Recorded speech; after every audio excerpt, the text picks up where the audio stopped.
Marilah kita panjatkan puji dan syukur kehadiran Allah Subhanahu wa Ta'ala, Tuhan yang Maha Kuasa, yang mana pada pagi hari ini kita dapat diberikan kesempatan dan kesehatan sehingga bisa dapat hadir bersama-sama di ruangan ini dalam rangka melaksanakan rapat koordinasi terkait kabupaten kota layak anak. Sebelumnya ini saya perlu sampaikan pada tanggal 31 Mei hari Rabu ya Pak Kadis akan dilaksanakan Zoom sama Kementerian Pemberdayaan Perempuan terkait perlindungan anak. Maka penekanan saya di sini, seluruh data-data yang ada di klaster-klaster ini harus dilengkapi agar kita bersama-sama nanti bisa bertanggung jawab atas pertanyaan-pertanyaan yang disampaikan oleh kementerian. Karena di sini saya melihat ada 5 klaster. 5 klaster dan saya mohon izin Pak Ketua, saya lanjut.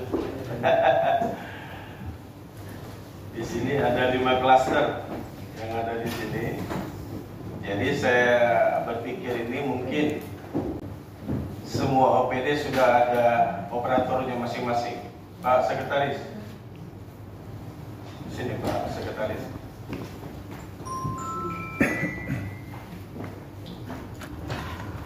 Seperti awal saya sampaikan dulu ya, yang klaster pertama, saya bercerita sedikit Pak ya. Ada beberapa bulan yang lalu, semenjak saya dilantik menjadi asisten 1, mungkin Pak Kadis DP 3AS juga dilantik menjadi kepala dinas DP 3AS ya. Waktu itu di perpustakaan beliau. Jadi tiba-tiba saya duduk di bangku saya itu baru 2 minggu ya.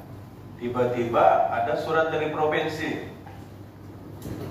Dan penilaian itu capaian Kabupaten Layak Anak itu kalau tidak salah pada saat itu 178 ya. 178 atau berapa gitu ya? Ya, 178.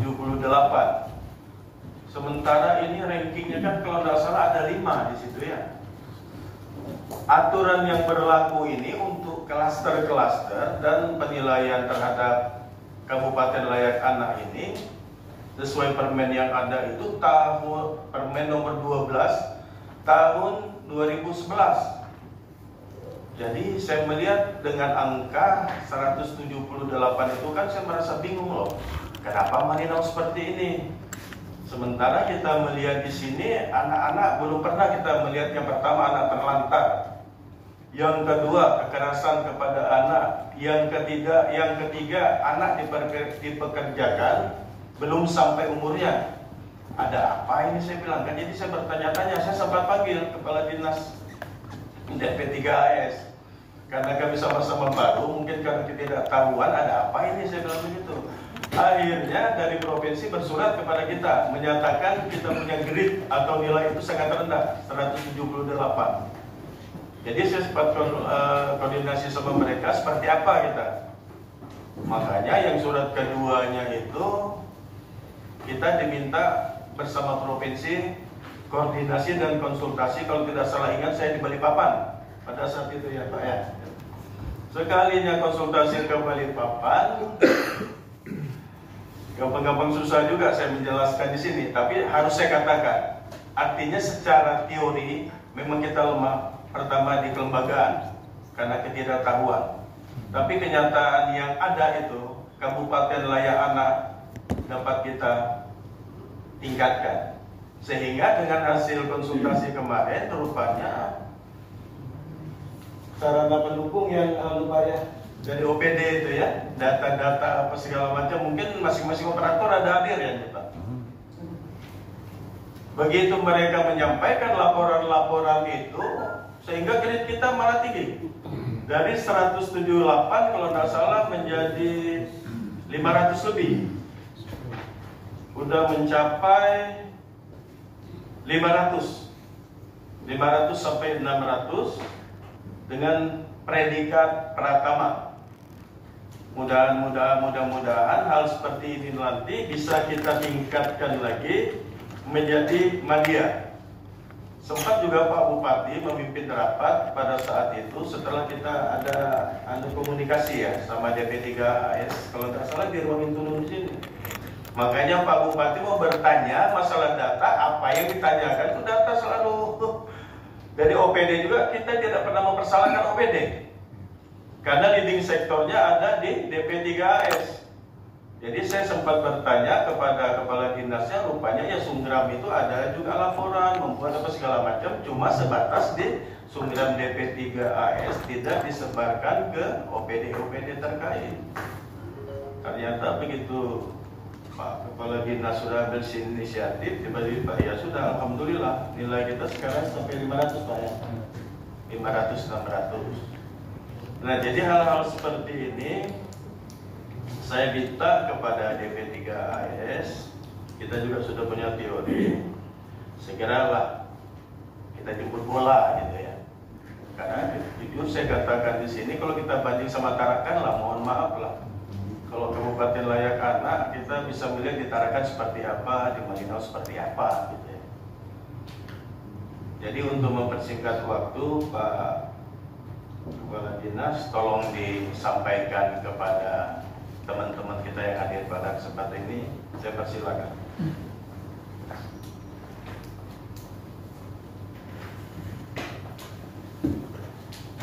Baik, terima kasih pimpinan. Yang saya hormati Bapak Asisten 1, yang saya hormati semua anggota tim gugus tugas KLA yang hadir pada pagi hari ini, terutama teman-teman pejabat eselon yang hadir atau yang mewakili. Sebagaimana yang telah disampaikan oleh Bapak Asisten tadi, bahwa apa yang kita laksanakan dalam pengumpulan data untuk menuju Kabupaten Layak Anak ini, dukungan data dari masing-masing OPD yang termasuk dalam gugus tugas ini masih belum lengkap. Banyak kita katakan masih kurang. Nah, dalam pelaksanaan kegiatan ini, Bapak Ibu, perlu saya sampaikan di sini bahwa terkadang kita sulit untuk mengumpulkan data. Padahal kegiatan-kegiatan itu sudah kita laksanakan di lapangan, tetapi tidak didukung oleh dokumentasi dan data. Ini kelemahan kita di sini. Kalau kita katakan, apakah kita sudah menjaga anak kita? Pasti sudah. Masing-masing kita sudah menjaga anak kita. Tapi bentuk administrasinya ada tak suratnya? Mana ada? Ada tak kerjasama kita dengan tetangga untuk mengawasi anak-anak tetangga kita? Tidak ada. Ini kelemahan kita. Jadi ke depan kita pelan-pelan lah. Kita pelan-pelan. Karena penilaian ini itu sudah sebagaimana disampaikan tadi, itu sudah lama aturan ini. Kabupaten, kota, layak anak di Indonesia ini sudah lama. Tapi gaungnya untuk kabupaten kita mungkin baru-baru ini kita mendengarnya. Padahal kalau di tempat lain orang sudah nilainya sudah tinggi. Nah, harapan kita dengan KLA ini, kita dari tahun ke tahun mudah-mudahan kita bisa melengkapi data-data kita yang mungkin tidak bisa kita lengkapi tahun ini, tahun depan kita lengkapi. apa yang sudah dilengkapi tahun ini, otomatis tahun depan itu sudah pasti ada. Ini harapan kami yang dari sekretariat KLA ini, karena DP3S dijadikan sebagai sekretariat dari pengumpulan data-data, walaupun dari masing-masing OPD ada operatornya langsung masuk ke aplikasi. Nah, tujuan kita di sini adalah memang jangka panjang untuk mencapai Indonesia layak anak idola tahun 2030. Diharapkan program ini tahun 2030 semua kabupaten kota di Indonesia sudah layak anak. Apa artinya kabupaten layak anak? Nah, di sini makanya ketuanya kalau di tempat kita di sini Pak Sekda, kemudian kalau di kabupaten kota lain itu adalah kepala bapeda. Karena kabupaten kota layak anak ini bagaimana kebutuhan anak itu terintegrasi bersama-sama dengan tokoh masyarakat, pemerintah, swasta untuk menyusun suatu program perencanaan dan tindakannya dalam memenuhi hak-hak anak. Jadi semua program pembangunan, baik itu swasta maupun pemerintah, itu kita berharap itu memenuhi hak-hak anak. Karena anak ini ke depan kita harapkan ya mengganti posisi kita seperti ini. Mungkin anak-anak yang SMA nanti atau yang SMP nanti akan butuh rapat seperti ini. Kita dulu kan juga SMP juga dulu, SMA juga kita dulu. Nah, posisi kita sekarang kan sudah seperti ini. Ini harapan kita dengan anak-anak kita supaya bisa menggantikan posisi kita di tempat ini. Jadi harapan program ini seperti itu. Jadi semua OPD nanti ke depan supaya memikirkan program-program yang mementingkan hak-hak anak. Mungkin demikian jasa sedikit dari kami. Nah, untuk kelanjutan dari rapat kita ini, seperti Pak Asisten sampaikan tadi, karena ini hari Jumat tidak terlalu lama, tetapi dari hasil penilaian yang dilakukan oleh provinsi kepada gugus tugas KLA ini akan ditampilkan nanti. Nah, dari hasil penilaian selama ini, Kabupaten Malinau itu sudah mencapai nilai 500 lebih. Artinya dia sudah naik ke kelas pertama. Nah, dari 5 kabupaten kota di Kaltara itu ada 3 yang dinilai nanti dia diverifikasi lapangan oleh dari kementerian, yaitu Kota Tarakan, Bulungan, dan Malinau, karena sudah mencapai 500. Untuk Nunukan dan KTT mungkin belum sampai 500 sehingga belum dikonfirmasi dari kementerian. Nah, persiapan kita untuk tanggal 31 itu akan dilakukan Zoom meeting nanti dari kementerian. Jadi untuk teman-teman yang mungkin mewakili kepala dinas atau kepala badan atau pejabat eselon 2-nya, nanti tanggal 31 nanti semua kepala dinas hadir di sini dengan Bapak Bupati, karena nanti Pak Bupati menyampaikan paparan. Bupati menyampaikan paparan tentang capaian KLA di Kabupaten Malinau. Nah, dalam diskusi itu nanti memang sudah disampaikan bahwa nanti dari kementerian akan menanyakan langsung ke OPD-OPD yang bersangkutan. Jadi teman-teman nanti bisa menyiapkan data-data untuk kepala OPD-nya. Paling tidak nanti kalau memang kepala OPD-nya belum memahami data tersebut, Bapak Ibu bisa mendampingi nanti kepala OPD. Jadi siap-siap memang nanti tanggal 31 itu siapa tahu nanti dikonfirmasi dari kementerian tentang data-data yang mungkin menyangkut klaster-klaster yang ada. Mungkin demikian penyampaian saya. Silakan operator bisa menjelaskan apa capaian-capaian yang sudah kita laksanakan selama ini. Demikian, terima kasih. Terima kasih kepada Pak Kadis DP3AS. Sebelum kita masuk paparan dari OPD terkait, Ibu Noni ya, saya perlu sampaikan dulu dan saya jelaskan dulu terkait klaster di sini ya dengan persentasinya.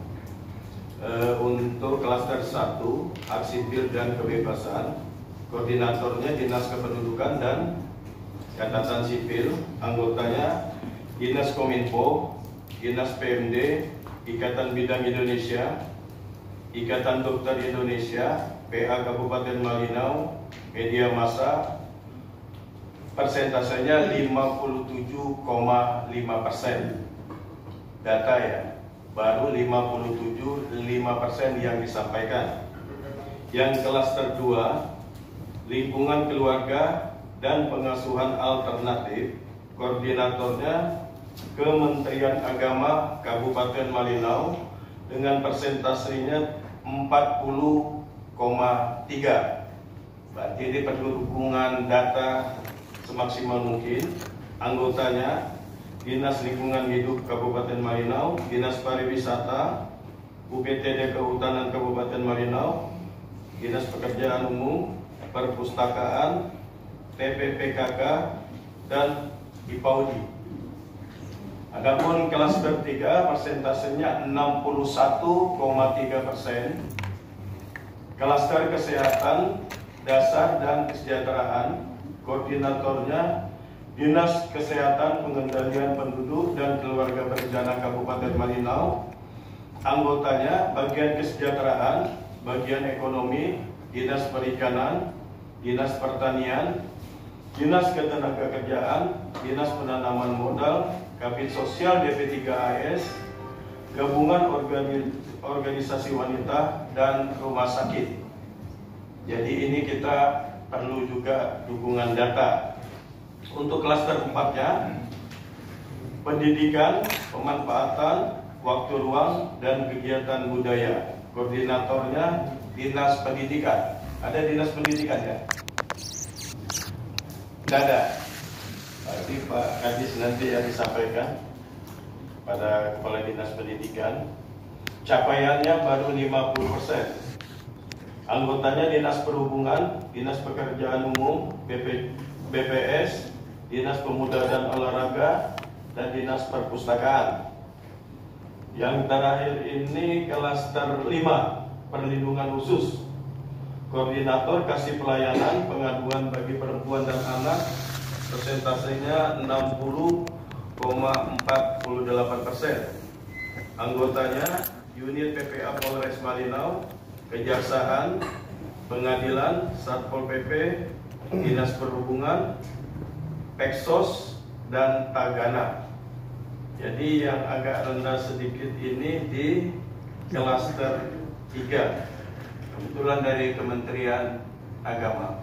Mohon nanti datanya Bu ya, andai kata kurang paham nanti bisa komunikasi kepada DP3AS. Klaster 2, sorry. Klaster 2. Saya lanjutkan, Ibu Nani sudah siap penuh nih. Kabitnya mana? Bu Yuli ada? Oh ya, silakan lanjut Bu Nani.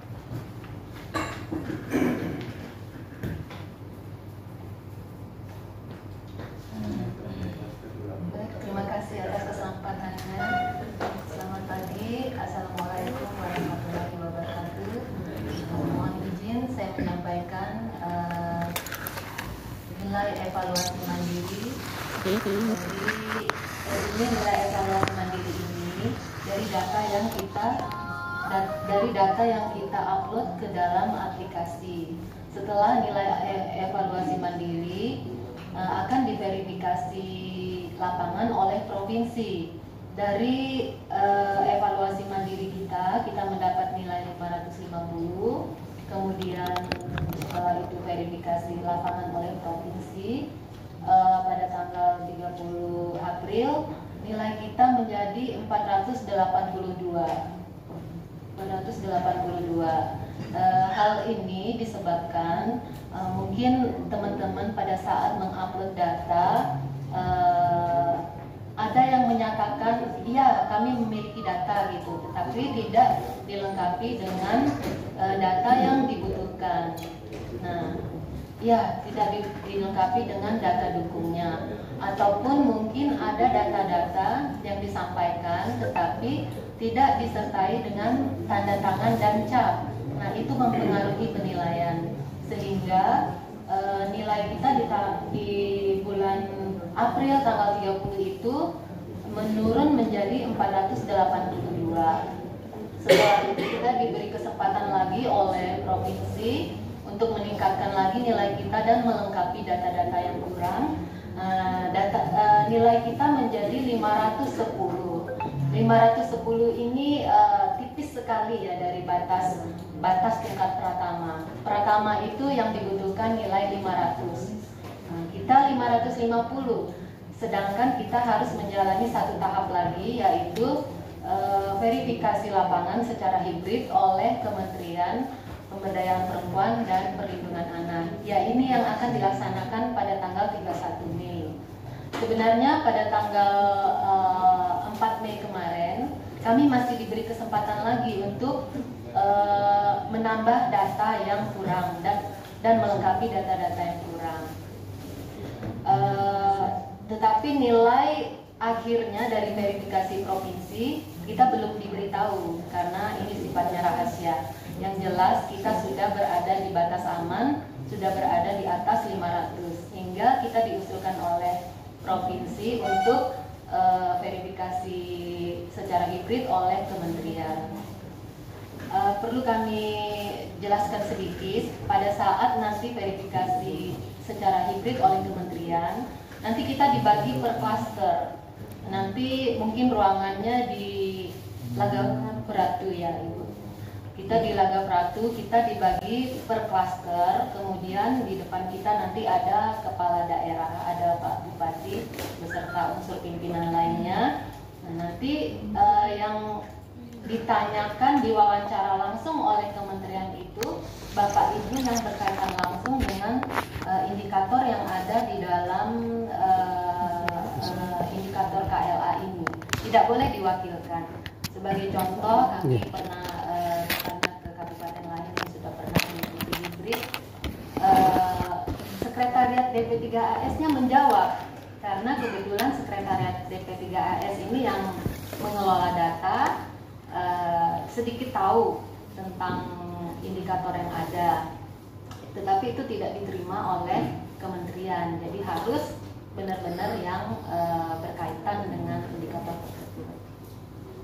Jadi mohon nanti pada tanggal 31 Bapak Ibu mendampingi Kepala OPD untuk kita supaya dapat menjawab dengan baik pertanyaan-pertanyaan dari kementerian.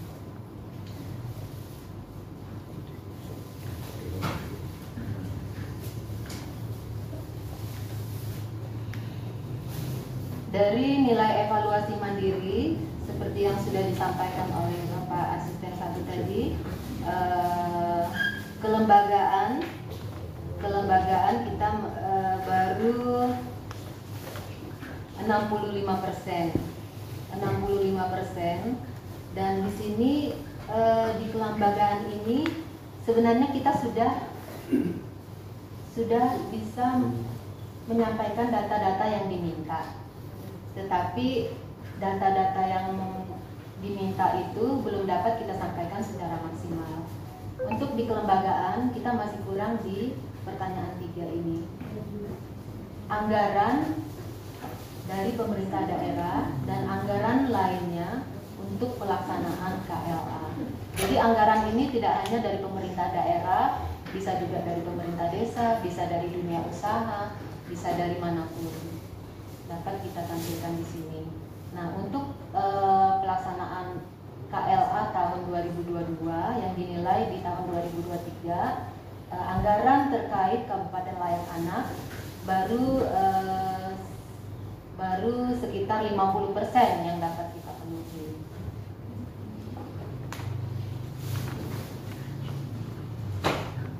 Kemudian untuk klaster 1. Klaster 1 kita mencapai nilai hingga 57%.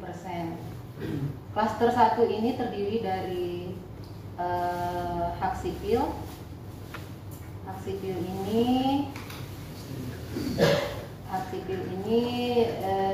koordinatornya Dinas Dukcapil ya. Dukcapil sudah sangat bagus di sini dari nilai maksimal 15.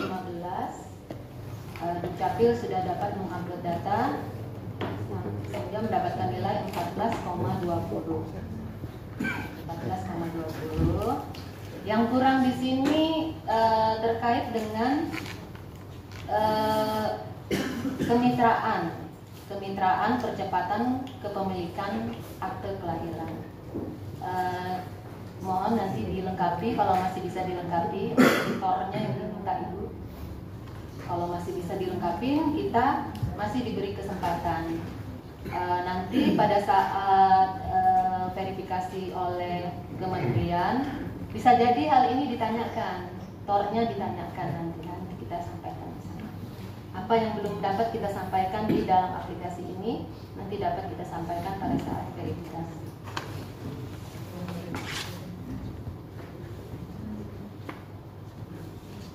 Kemudian yang terkait di dalam klaster 1 ini juga informasi layak anak.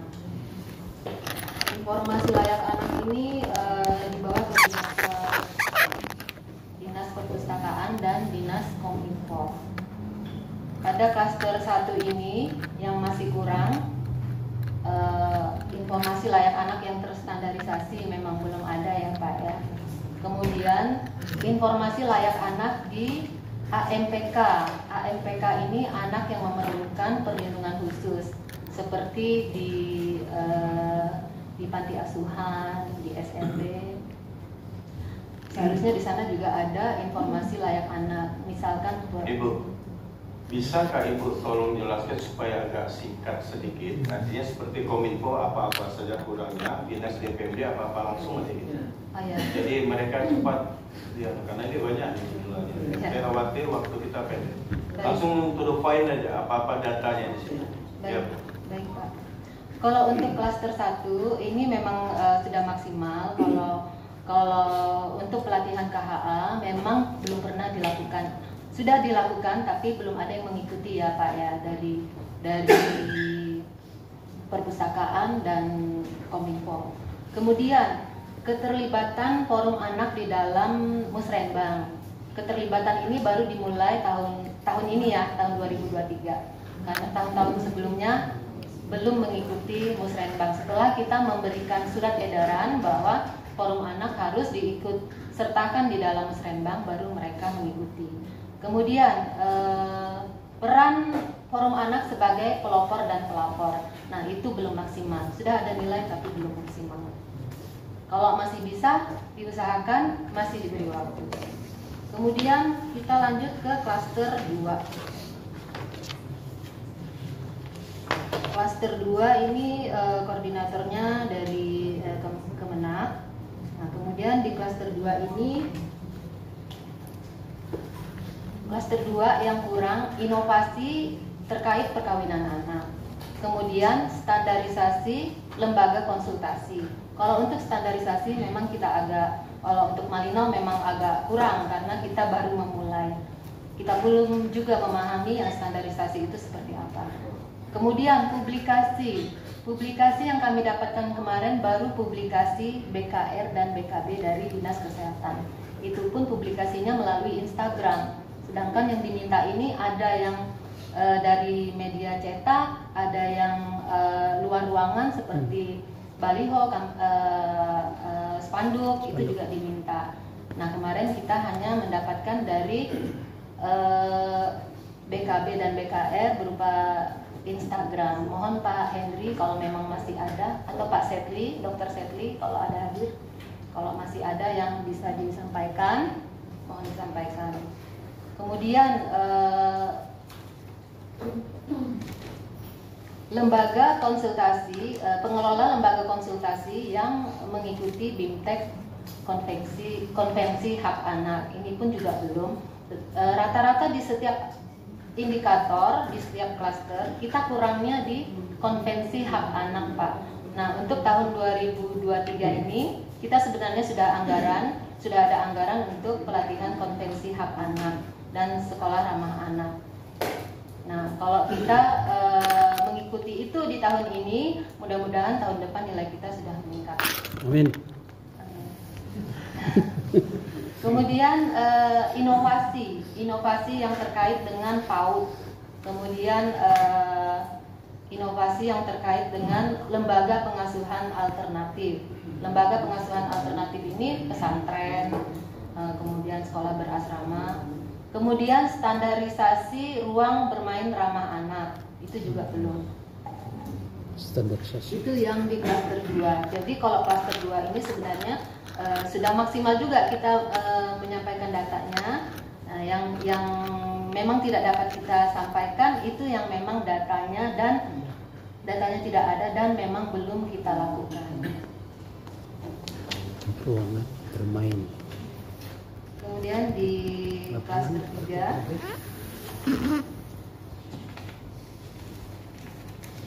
klaster 3 ini klaster kesehatan. Klaster kesehatan mencapai nilai 61,3%. Untuk klaster kesehatan kemarin ada pesan dari provinsi Pak Hendri bahwa ada beberapa data yang sudah diconteng untuk aplikasinya, tetapi datanya, keterangannya akan disampaikan kemudian. Nah, mungkin itu yang nanti harus dilengkapi karena nilai sudah masuk, tapi data tidak lengkap. Nah, ini nanti bisa menurunkan nilai kita lagi nanti pada saat verifikasi lapangan.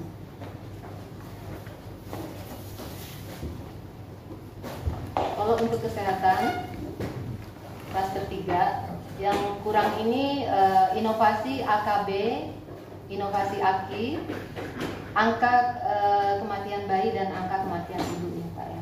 Kemudian ruang ASI di fasilitas umum. Ini masih kurang. Kemudian kemitraan atau inovasi PMBA, pemberian makanan tambahan untuk bayi dan anak. Kemudian monitoring dan evaluasi puskesmas ramah anak.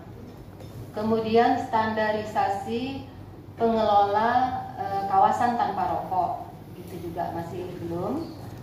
Kemudian instalasi pengelola limbah tinja, ini belum ada. Ini dari PU ya Pak, Ibu ya. Ini masuk ke dalam klaster 3. Kemudian inovasi air minum dan sanitasi. Kemudian kemitraan dan inovasi puskesmas ramah anak. Ini yang masih belum terselesaikan di klaster 3. Untuk klaster 4 terkait pendidikan, ini mencapai nilai 50%. 50% untuk indikator 18 terkait dengan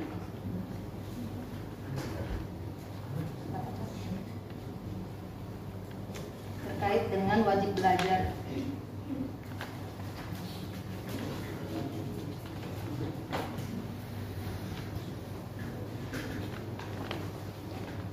Terkait dengan wajib belajar, nilainya sudah cukup bagus.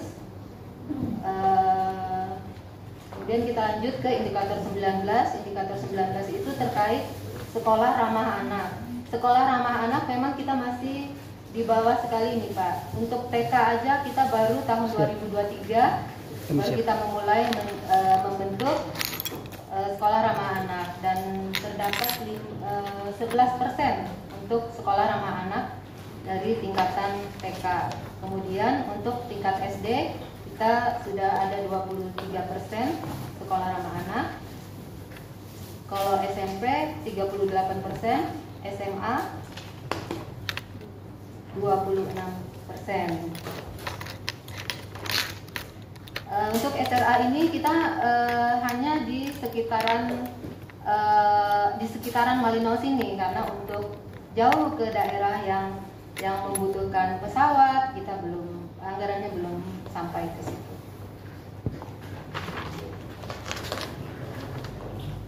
Kemudian untuk klaster 4 ini yang belum dapat kita capai itu juga rumah ibadah ramah anak. Ini belum kita bentuk rumah ibadah ramah anak. Kemudian monitoring dan evaluasi pusat kreativitas anak dan pelatihan KHA bagi pengelola pendidikan.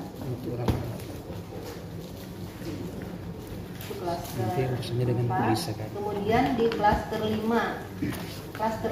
kita sudah mencapai 60,48%. Klaster 5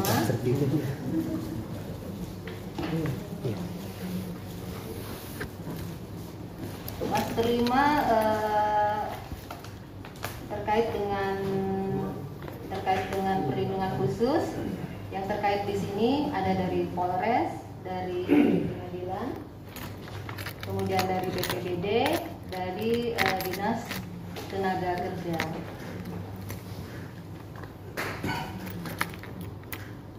Ya, baik Pak, mungkin itu yang dapat kami sampaikan. Demikian, terima kasih. Terima kasih kepada Ibu Noni yang telah menyampaikan paparannya.